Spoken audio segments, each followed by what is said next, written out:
Right మిగిలిన updates చూస్తే రాష్ట్ర ఐటీ శాఖ మంత్రి కేటీఆర్ ఇవాళ ఉమ్మడి వరంగల్ జిల్లాలో పర్యటించనున్నారు. అంతర్జాతీయ మహిళా దినోత్సవాన్ని పురస్కరించుకొని మహబూబాబాద్ జిల్లా తొర్రూరులో నిర్వహించనున్న బహిరంగ సభలో పాల్గొనున్నారు. ఈ సభకు 20,000 మంది మహిళలు హాజరు కానున్నారు. సభకు సంబంధించి మంత్రి ఎర్రబెల్లి దయాకర్ రావు నేతృత్వంలో ఏర్పాట్లు పూర్తి చేశారు.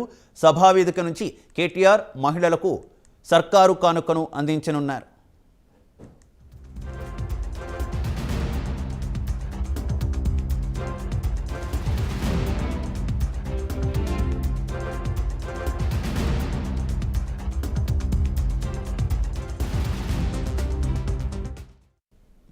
రెండు 2022-23 ఆర్థిక సంవత్సరానికి వడ్డీ లేని రుణాల కోసం ప్రభుత్వం 750 కోట్ల రూపాయలను ప్రకటించింది.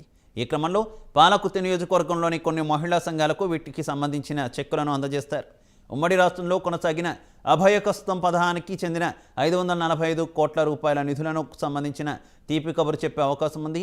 గ్రామీణాభివృద్ధి శాఖ ఆధ్వర్యంలో శిక్షణ పొందిన 1000 మంది మహిళలకు కుట్టు మిషన్లు పంపిణీ చేయనున్నారు.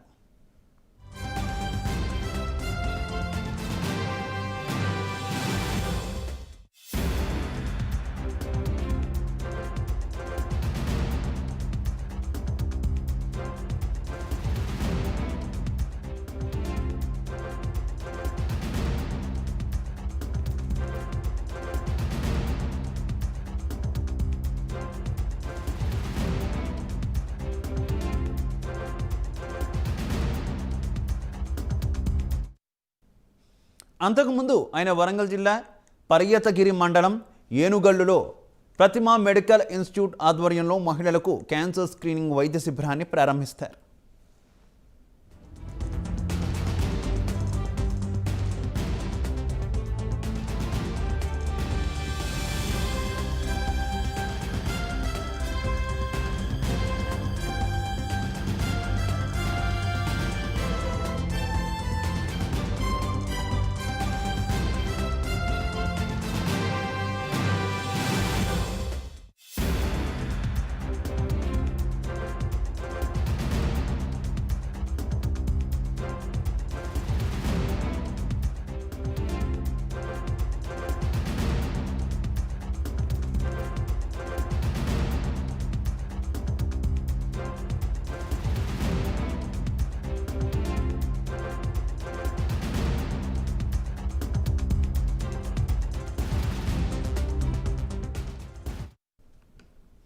రాష్ట్ర ఐటీ శాఖ మంత్రి కేటీఆర్ ఇవాళ ఉమ్మడి వరంగల్ జిల్లాలో పర్యటించనున్నారు.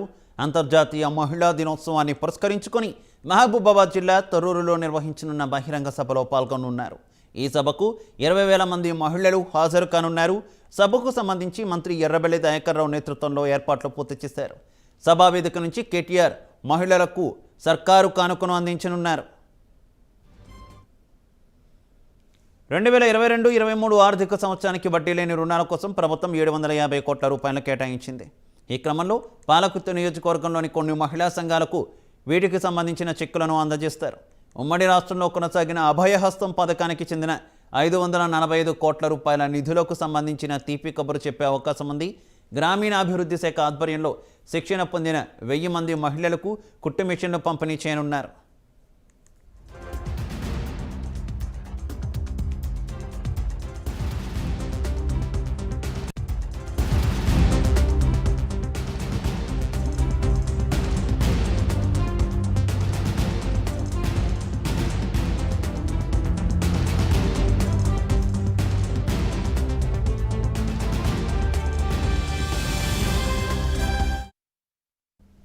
అంతకుముందు ఆయన వరంగల్ జిల్లా పర్యతగిరి మండలం ఏనుగల్లులో ప్రతిమా మెడికల్ ఇన్స్టిట్యూట్ ఆధ్వర్యంలో మహిళలకు క్యాన్సర్ స్క్రీనింగ్ వైద్య శిబిరాన్ని ప్రారంభిస్తారు.